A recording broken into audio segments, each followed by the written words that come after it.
कांग्रेस ने 50 साल गरीबी हटाने के झूठे वायदे किए कि कांग्रेस और उसके साथी बहुत खतरनाक खेल खेलने में जुटे हैं।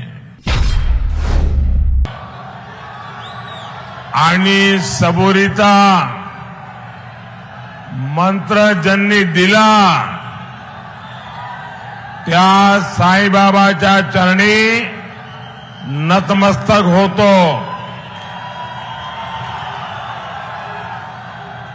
पुण्यश्लोक राजमाता अहिल्यादेवी होलकर यांनाही कोटी कोटी अभिवादन करतो। मैं मालीवाड़ा गणपति जी को नमन करता हूं।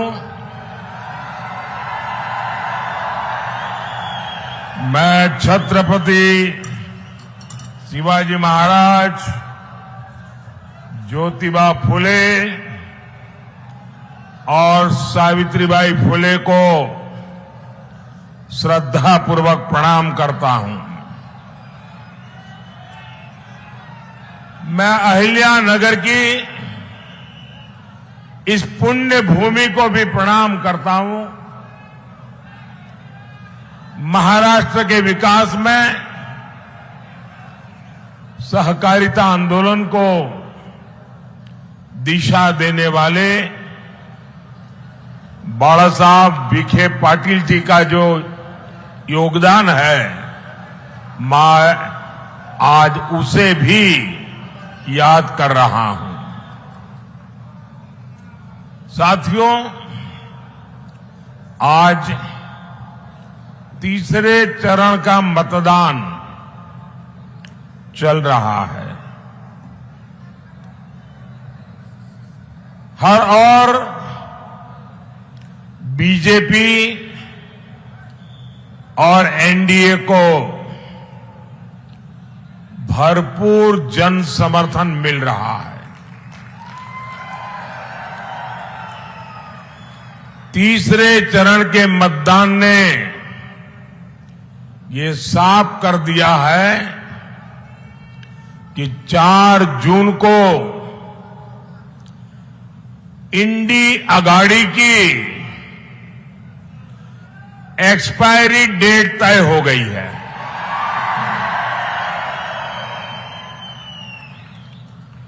चार जून के बाद इंडी वालों की झंडी उठाने वाला भी कोई नहीं मिलेगा।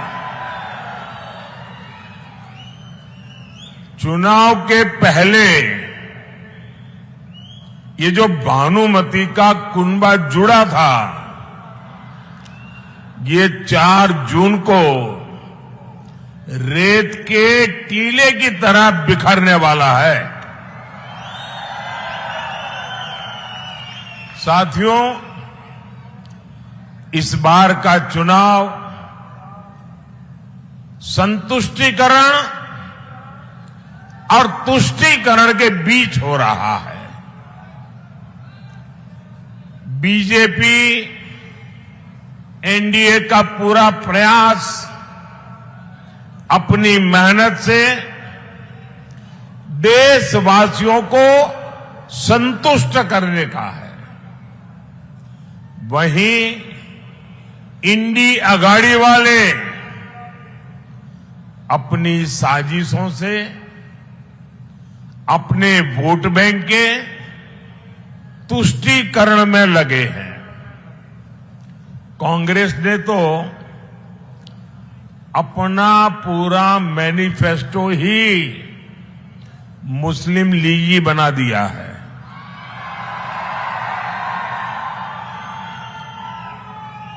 आप खुद देखिए, भाजपा एनडीए के क्या मुद्दे हैं। एनडीए का मुद्दा है विकास, एनडीए का मुद्दा है गरीब कल्याण, एनडीए का मुद्दा है राष्ट्रीय सुरक्षा, एनडीए का मुद्दा है देश का स्वाभिमान, देश का सम्मान। आप मुझे बताइए,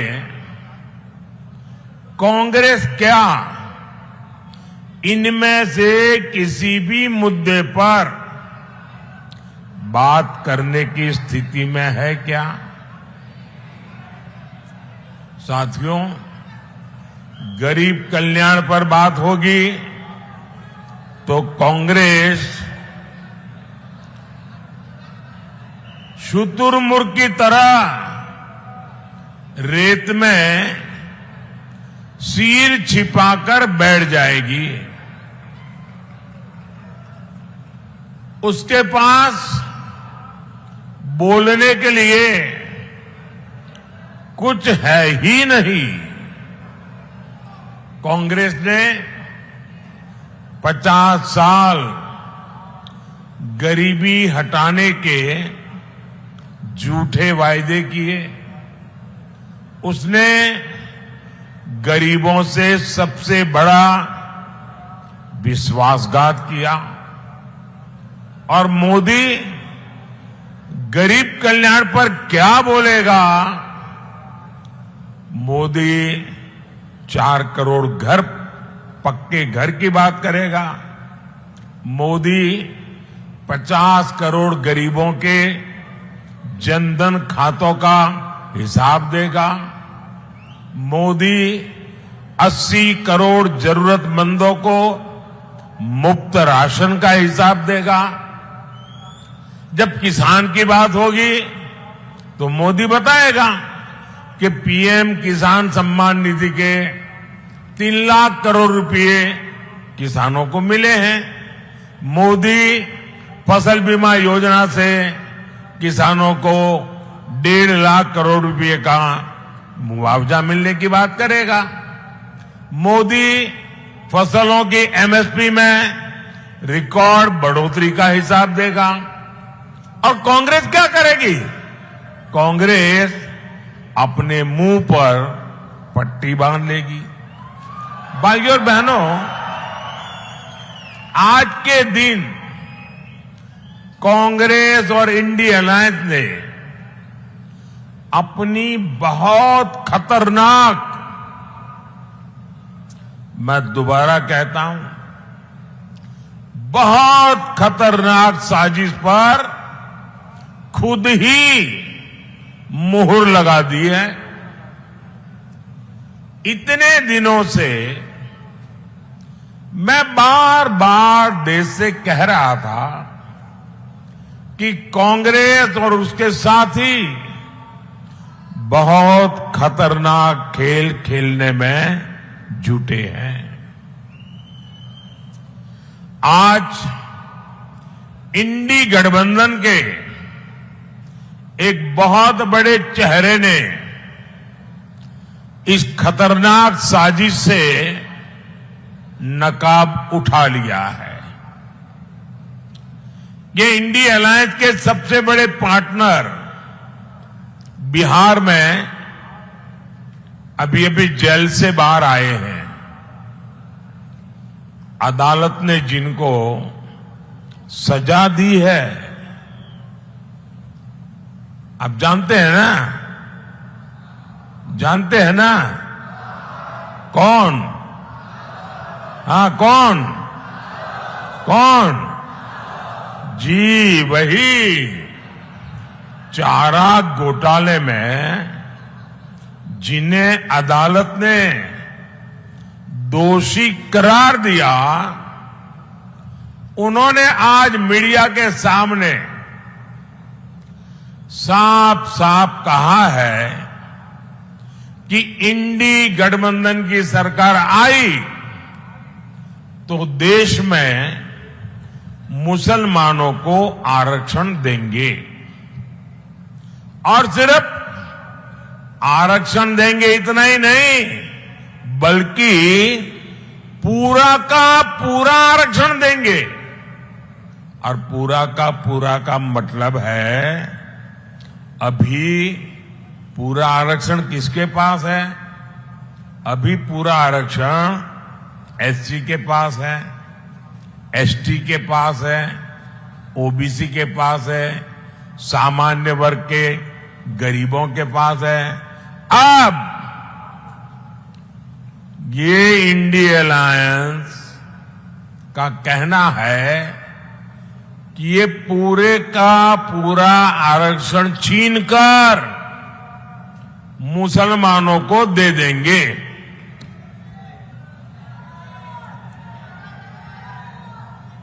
यानी एससी, एसटी, ओबीसी और गरीबों से छीनकर ये अपने वोट बैंक को पक्का करना चाहते हैं। जिस काम को करने से बाबा साहब आम्बेडकर ने रोका था, पूरी संविधान सभा ने रोका था, वो पाप ये कांग्रेस और अगाड़ी वाले करना चाहते हैं। संविधान धर्म के आधार पर आरक्षण की मनाही करता है। अब ये इंडिया अलायंस वाले संविधान बदलना चाहते हैं ताकि अपने खास वोट बैंक को ये खुश कर सके। गरीब, एससी, एसटी, ओबीसी, माताएं, बहनें, युवा, इनको पूरी तरह से नकार चुका है। इसलिए अब किसी भी हद तक जाने में जुटे हैं। मैं जरा आपसे पूछना चाहता हूं, आप लोग हिंदी में पूछूंगा तो समझ लेंगे ना? मैं आपसे पूछना चाहता हूं, क्या आप ऐसा होने देंगे? क्या आप ऐसा होने देंगे? पूरी ताकत से दूर से भी आवाज आनी चाहिए। क्या आप ऐसा होने देंगे? साथियों, इंडी अगाड़ी का कोई हथकंडा जनता के सामने नहीं चल रहा है। ये हताशा सीमा पार भी दिखाई दे रही है। यहां वाली ए टीम हार रही है, इसलिए कांग्रेस की सीमा पार वाली बी टीम एक्टिव हो गई है। सीमा पार से कांग्रेस का हौसला बढ़ाने के लिए ट्वीट किए जा रहे हैं। बदले में कांग्रेस पाकिस्तान को आतंकी हमलों में क्लीन चिट दे रही है।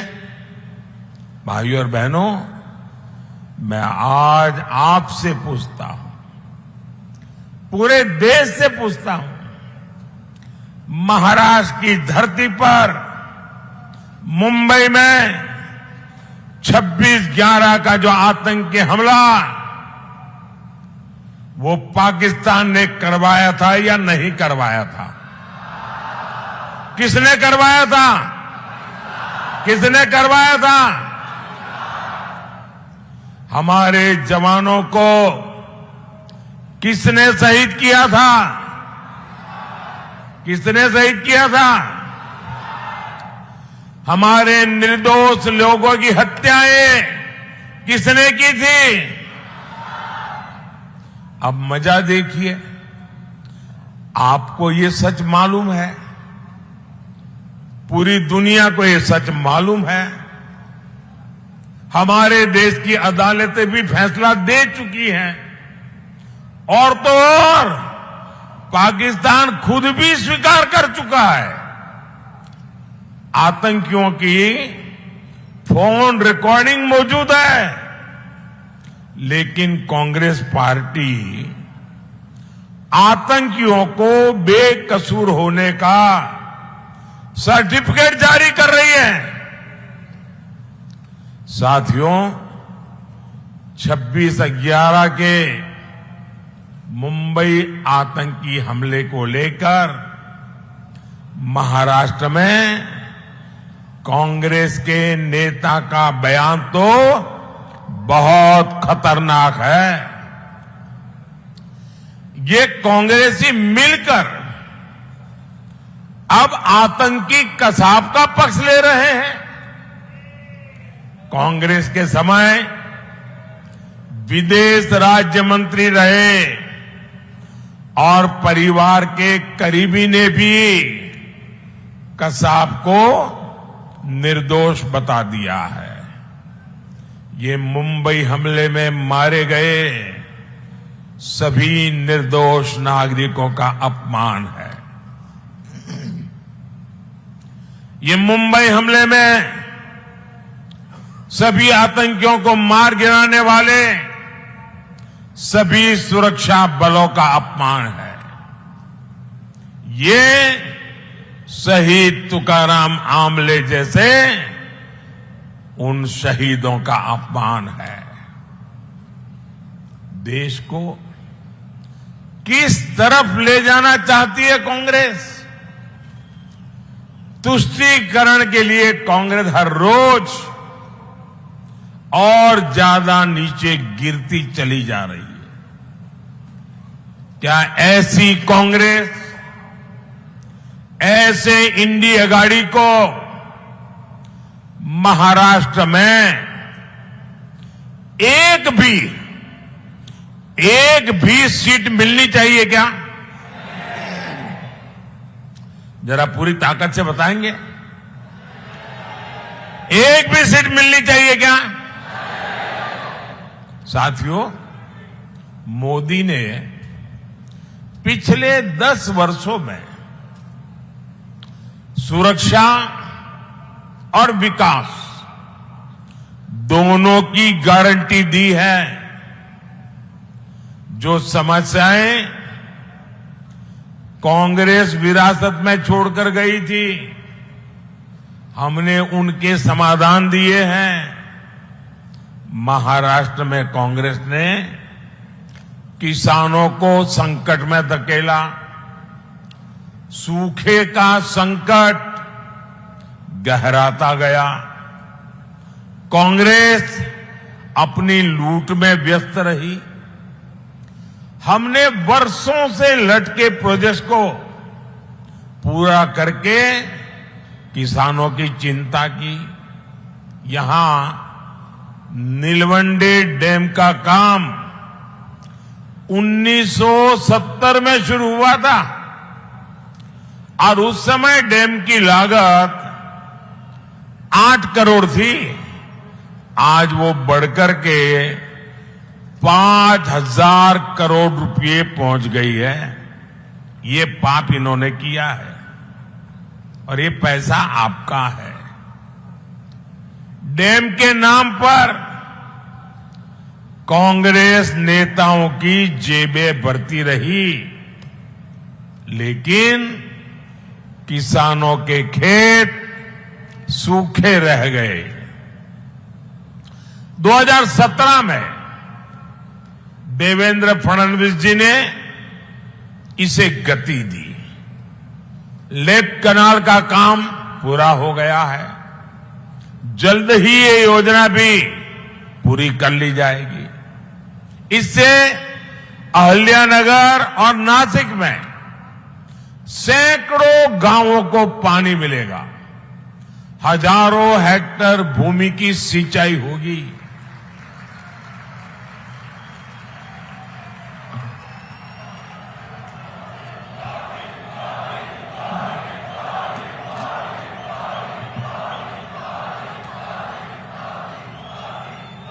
साथियों, बीजेपी एनडीए के लिए किसान कल्याण सर्वोपरि है। ये हमारी टॉप प्रायोरिटी है।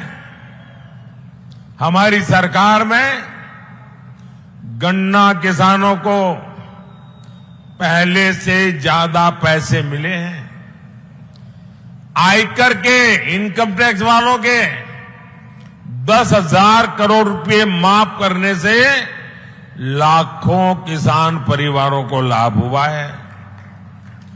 महाराष्ट्र के किसानों को पीएम किसान सम्मान निधि के रूप में 30,000 करोड़ रुपए से ज्यादा सीधे खाते में भेजे हैं।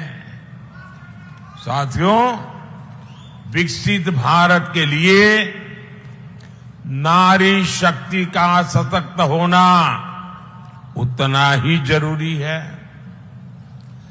आज महिलाओं को सेल्फ हेल्प ग्रुप्स के जरिए नए अवसर मिल रहे हैं। मोदी का संकल्प है, हम 3 करोड़ बहनों को लखपति दीदी बनाएंगे।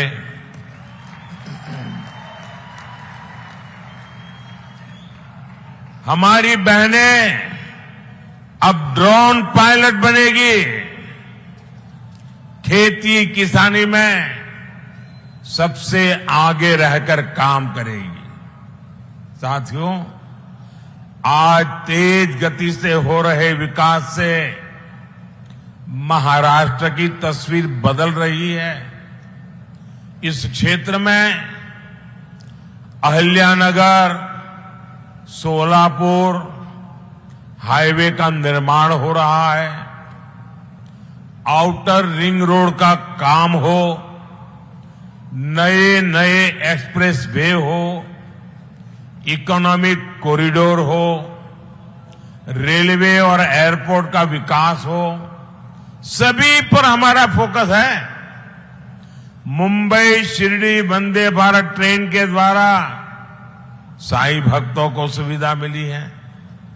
इससे क्षेत्र में पर्यटन और रोजगार के अवसर तेजी से बढ़ेंगे। साथियों, 13 मई को आपका वोट देश और महाराष्ट्र का भविष्य तय करेगा।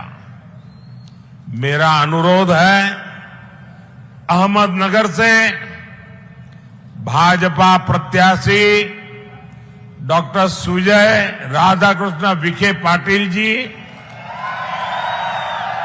और शिरडी से एनडीए प्रत्याशी शिवसेना के सदाशिव लोखंडे जी को भारी मतों से विजयी बनाएं।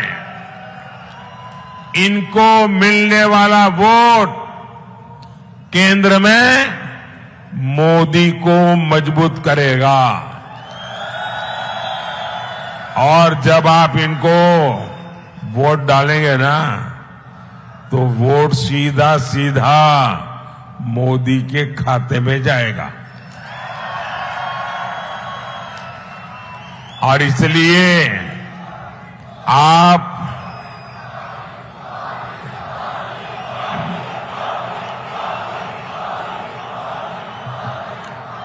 ज्यादा से ज्यादा मतदान कराएंगे, पुराने सारे रिकॉर्ड तोड़ेंगे, पोलिंग बूथ जीतेंगे। देखिए, अगर आपने पोलिंग बूथ जीत लिया ना, तो मैं आसानी से लोकसभा सारी जीत लूंगा। और इसलिए आप मुझे बूथ जिताकर दिखा दीजिए। और मुझे पक्का विश्वास है, इतनी बड़ी विशाल रैली, सारे बूथ जीतने की ताकत है आप में। जीतेंगे ना? पक्का? बोलिए भारत माता की, भारत माता की, भारत माता की। बहुत बहुत धन्यवाद। देश विदेशातील प्रत्येक घडामोडींचे लाईव्ह अपडेट मिळवण्यासाठी आता साम टीव्हीच्या सर्व सोशल मीडिया प्लॅटफॉर्मला लाईक, फॉलो आणि सबस्क्राईब करा। तसंच सर्व नोटिफिकेशनसाठी बेल आयकॉन प्रेस करायला विसरू नका।